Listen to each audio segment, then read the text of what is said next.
Assalamualaikum warahmatullahi wabarakatuh. Halo guys, balik lagi dengan channel kita Belajar Bareng Yuk. Oke, pada kesempatan kali ini kita bakal ngebahas tentang kriteria perencanaan KP02 tentang kriteria perencanaan bagian bangunan utama. Oke, pertama kita seperti biasa ngejelasin teori-teorinya dulu sebagaimana pada di dokumen KP-nya.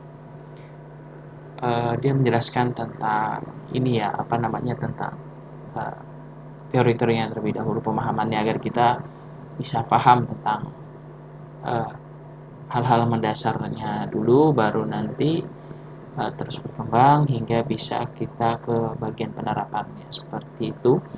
Oke, bismillahirrahmanirrahim, mari kita mulai aja. KP02 bagian utama, ini sebelah kiri adalah kerangkanya, kerangka dari naskah KP02-nya. Pertama ada bendungan tetap, ada dua bendungan, bendung gerak vertikal, kemudian ada bendung karet, bendung gerak horizontal, dan 4 bendung saringan bawah, 5 pompa, 6 pengambilan bebas, 7 bendung tipe gergaji. Oke, nah ini penjelasannya di bagian kanan, jenis-jenis bangunan utama. Ini poin pertama ya. Untuk kepentingan keseimbangan lingkungan dan kebutuhan daerah di hilir bangunan utama, maka aliran air sungai tidak diperbolehkan disadap seluruhnya, namun harus tetap dialirkan sejumlah 5% dari debit yang ada, 5% ya, yang harus tetap dialirkan, teman-teman. Ada 6 bangunan utama yang sudah pernah atau sering dibangun di Indonesia, antara lain: 1. Bendungan tetap, 2. Bendungan gerak vertikal, 3. Bendungan karet atau bendung gerak horizontal, 4. Bendung saringan bawah, 5 pompa, 6 pengambilan bebas, 7 bendung tipe gergaji. 1. Bendungan tetap. Nah, bangunan air ini dengan kelengkapannya dibangun melintang sungai atau sodetan dan sengaja dibuat untuk meninggikan muka air dengan ambang tetap sehingga air sungai dapat disadap dan dialirkan secara gravitasi ke jaringan irigasi. Kelebihan airnya dilimpahkan ke hilir dengan terjunan yang dilengkapi dengan kolam olah dengan maksud untuk meredam energi. 2. Ada dua tipe atau jenis bendungan tetap dilihat dari bentuk struktur ambang limpahannya, yaitu A. Ambang tetap yang lurus dari tepi ke tepi kanan sungai, artinya as ambang tersebut berupa garis lurus yang menghubungkan dua titik tepi sungai. B. Ambang tetap yang berbelok-belok seperti gigi gergaji. Tipe seperti ini diperlukan bila panjang ambang tidak mencukupi dan biasanya untuk sungai dengan lebar yang kecil tetapi debit airnya besar. Maka dengan menggunakan tipe ini akan didapat panjang ambang yang lebih besar. Dengan demikian akan didapatkan kapasitas pelimpah debit yang besar. Mengingat bentuk fisik ambang dan karakter hidrolisnya, disarankan bendung tipe gergaji ini dipakai pada saluran. Dalam hal ini, ditetapkan di sungai harus memenuhi syarat sebagai berikut: 1. Debitnya relatif stabil. 2. Tidak membawa material terapung berupa batang-batang pohon. 3. Efektivitas panjang bendung gergaji terbatas pada kedalaman air pelimpasan tertentu. 2. Bendung gerak vertikal. Bendung ini terdiri dari tubuh bendung dengan ambang tetap yang rendah, dilengkapi dengan pintu-pintu yang dapat digerakkan vertikal maupun radial. Tipe ini mempunyai fungsi ganda, yaitu mengatur tinggi muka air di hulu bendung. Kaitannya dengan muka air banjir dan meninggikan muka air sungai. Kaitannya dengan penyadapan air untuk berbagai keperluan. Operasional di lapangan dilakukan dengan membuka pintu seluruhnya pada saat banjir besar atau membuka pintu sebagian pada saat banjir sedang dan kecil. Pintu ditutup sepenuhnya pada saat kondisi normal, yaitu untuk kepentingan penyadapan air. Tipe bendung gerak ini hanya dibedakan dari bentuk pintu-pintunya, antara lain: A. Pintu geser atau sorong. Banyak digunakan untuk lebar dan tinggi bukaan yang kecil dan sedang. Diupayakan pintu itu tidak terlalu berat karena akan memerlukan peralatan angkat yang lebih besar dan mahal. Sebaiknya pintu cukup ringan tetapi memiliki kekakuan yang tinggi, sehingga bila diangkat tidak mudah bergetar karena gaya dinamis aliran air. B. Pintu radial. Memiliki daun pintu berbentuk lengkung atau busur, dengan lengan pintu yang sendinya tertanam pada tembok sayap atau pilar. Konstruksi seperti ini dimaksudkan agar daun pintu lebih ringan untuk diangkat dengan menggunakan kabel atau rantai. Alat penggerak pintu dapat pula dilakukan secara hidrolik dengan peralatan pendorong dan penarik mekanik yang tertanam pada tembok sayap atau pilar. Yang ketiga, ada bendung karet atau bendung gerak horizontal. Bendung karet memiliki dua bagian pokok, yaitu satu, tubuh bendung yang terbuat dari karet, dua, fondasi beton berbentuk plat beton sebagai dudukan tabung karet, serta dilengkapi satu ruang kontrol dengan berbagai perlengkapan atau mesin untuk mengontrol, mengembang, dan mengempisnya tabung karet. Bendung ini berfungsi untuk meninggikan muka air dengan cara mengembungkan tubuh bendung dan menurunkan muka air dengan cara mengempiskannya. Tubuh bendung yang terbuat dari tabung karet dapat diisi dengan udara atau air. Proses pengisian udara atau air dari pompa udara atau air dilengkapi dengan instrumen pengontrol udara atau air atau yang biasa dikenal dengan manometer. 4. Bendung saringan. Bendung ini berupa bendung pelimpah yang dilengkapi dengan saluran penangkap dan saringan. Bendung ini meloloskan air lewat saringan dengan membuat bak penampung air berupa saluran penangkap, melintang sungai dan mengalirkan airnya ke tepi sungai untuk dibawa ke jaringan irigasi. Operasional di lapangan dilakukan dengan membiarkan sedimen dan batuan meloncat melewati bendung, sedangkan air diharapkan masuk ke saluran penangkap. Sedimen yang tinggi diendapkan pada saluran penangkap pasir, yang secara periodik dibilas masuk sungai kembali. 5. Pompa. Ada beberapa jenis pompa didasarkan pada tenaga penggeraknya, antara lain A. Pompa air yang digerakkan oleh tenaga manusia atau pompa tangan. B. Pompa air dengan penggerak tenaga air, air terjun dan aliran air. C. Pompa air dengan penggerak berbahan bakar minyak. D. Pompa air dengan penggerak tenaga listrik. Pompa digunakan bila bangunan-bangunan pengelak yang lain tidak dapat memecahkan permasalahan pengambilan air dengan gravitasi, atau kalau pengambilan air relatif sedikit dibandingkan dengan lebar sungai. Dengan instalasi pompa, pengambilan air dapat dilakukan dengan mudah dan cepat. Namun, dalam operasionalnya, memerlukan biaya operasi dan pemeliharaannya cukup mahal, terutama dengan makin mahalnya bahan bakar dan tenaga listrik. Dari cara instalasinya, pompa dapat dibedakan atas pompa yang mudah dipindahkan karena ringan dan mudah dirakit ulang. Setelah dilepas komponennya dan pompa tetap atau stationary yang dibangun atau dipasang dalam bangunan rumah pompa secara permanen. 6. Pengambilan bebas. Pengambilan air untuk air irigasi ini langsung dilakukan dari sungai dengan meletakkan bangunan pengambil yang tepat di tepi sungai, yaitu pada tikungan luar atau tebing sungai yang kuat atau masif. Bangunan pengambilan ini dilengkapi pintu ambang rendah dari saringan yang pada saat banjir pintu dapat ditutup supaya air banjir tidak meluap ke saluran induk. Kemampuan menyadap air sangat dipengaruhi oleh elevasi muka air sungai yang selalu bervariasi, tergantung debit pengaliran sungai saat itu. Pengambilan bebas biasanya digunakan untuk daerah irigasi dengan luasan yang kecil, sekitar 150 hektar, dan masih pada tingkat irigasi setengah teknis atau irigasi sederhana. 7. Bendung tipe gergaji. Diperkenankan dibangun dengan syarat harus dibuat di sungai yang alirannya stabil, tidak ada tinggi limpasan maksimum, tidak ada material hanyutan yang terbawa oleh aliran. Nah, bangunan utama pada bendung nih seperti ini, ada bangunan bendung, ada bangunan pengambilan.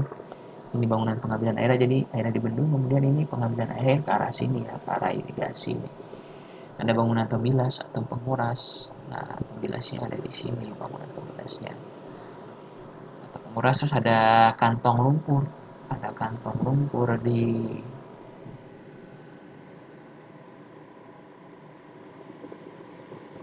ada perkuatan sungai juga, kemudian ada bangunan pelengkap. Ada kolam olahnya di sini. Nah, ini saluran pembilas.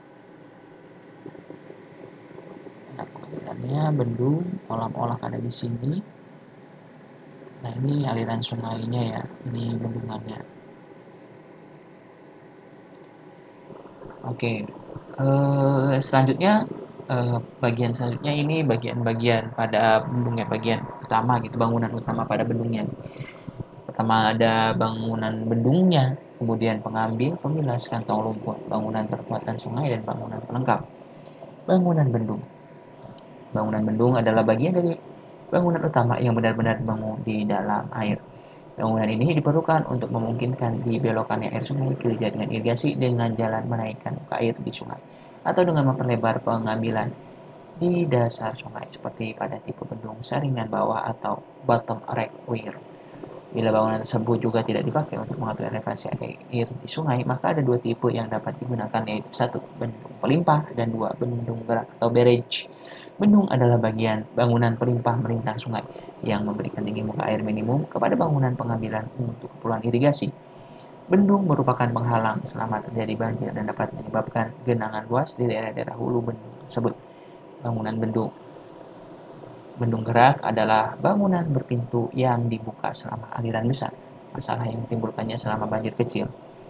Bendung gerak dapat mengatur muka air di depan pengambilan agar air yang masuk tetap sesuai dengan kebutuhan irigasi. Bendung gerak mempunyai kesulitan dan eksploitasi karena pintunya harus tetap dijaga dan dioperasikan dengan baik dalam keadaan apapun.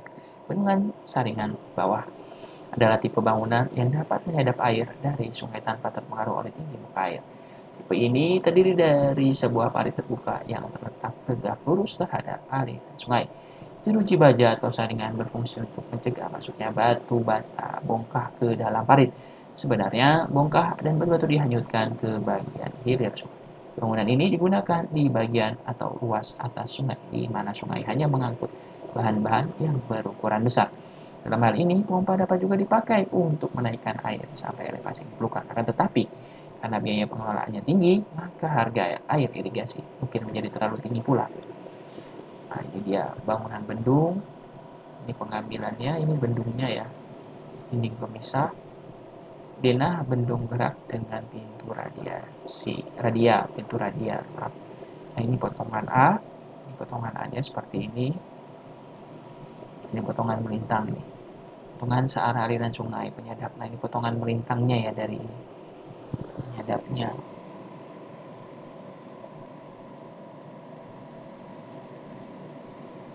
Nah, ini pintu radialnya. Ini elevasi airnya ya. Ini pintu. Ini ada jembatan. Pintu radial, blok halang.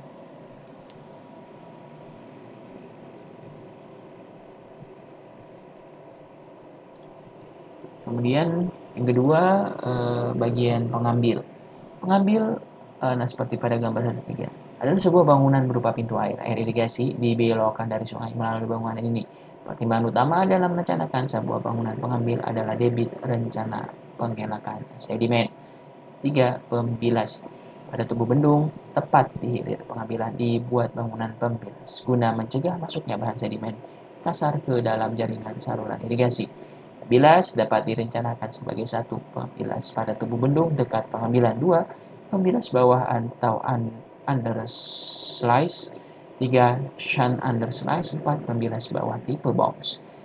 Tipe 2 sekarang umum dipakai. Tipe 1 adalah tipe tradisional. Tipe 3 dibuat di luar lebar bersih bangunan bendung. Dan tipe 4 menggabungkan pengambilan dan pembilas dalam satu bidang atas bawah. Perencanaan pembilas dengan dinding pemisah dan pembilas bawah telah diuji dengan berbagai penyelidikan model. Aturan-aturan terpenting yang ditetapkan melalui penyelidik ini diberikan dalam bab 5. Nah, seperti ini ya, ini bendung. Ini saluran primernya nih, ini saluran primernya. Ini tampak atasnya ya. Nah, ini bangunan pengambilnya di sini. Oke, nah ini potongan A. Ini potongan A-nya seperti ini.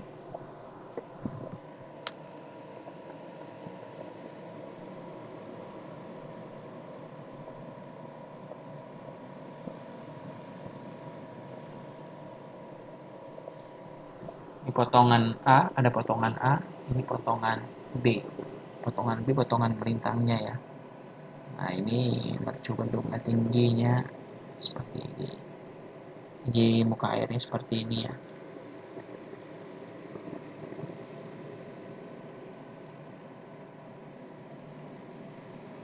Ini ada kolam olah. Ini ada mercu bendung ini.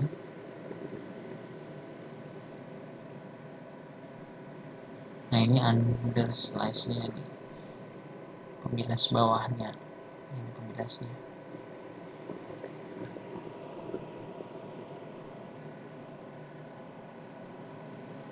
Oke, selanjutnya 4, kantong lumpur.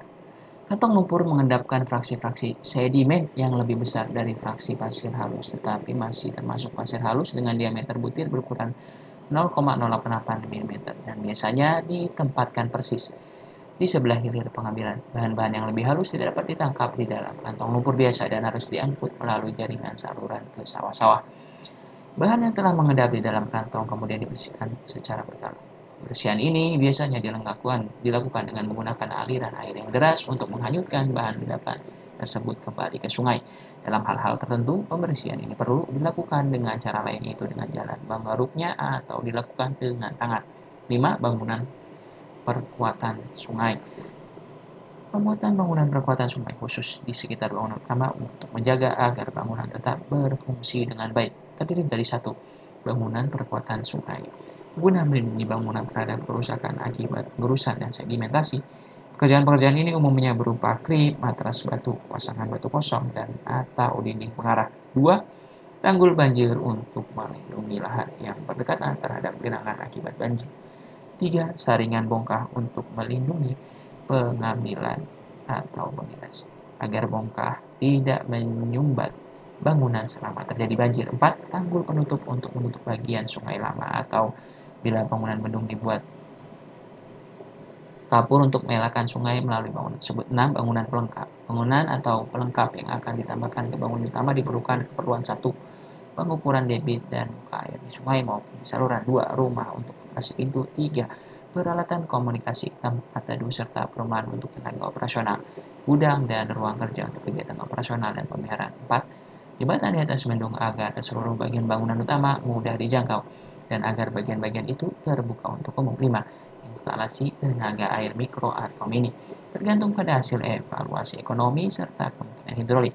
Instalasi ini bisa dibangun di dalam bangunan bendung atau di ujung kantong lumpur atau di awal saluran. 6. Bangunan tangga ikan atau fish ladder diperlukan pada lokasi yang senyatanya perlu dijaga keseimbangan lingkungannya, sehingga kehidupan biota tidak terganggu.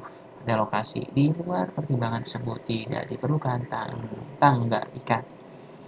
Oke, teman-teman semua, kawan-kawan belajar bareng semua, terima kasih telah menonton. Semoga apa yang telah kita jelaskan, kita belajar bareng ini bisa bermanfaat untuk semuanya. Amin amin ya robbal alamin. Thank you for watching. Semoga sehat, sukses selalu, dan apa yang kita cita-citakan dapat segera tercapai. Amin amin ya robbal alamin. Thank you for watching. Wassalamualaikum warahmatullahi wabarakatuh.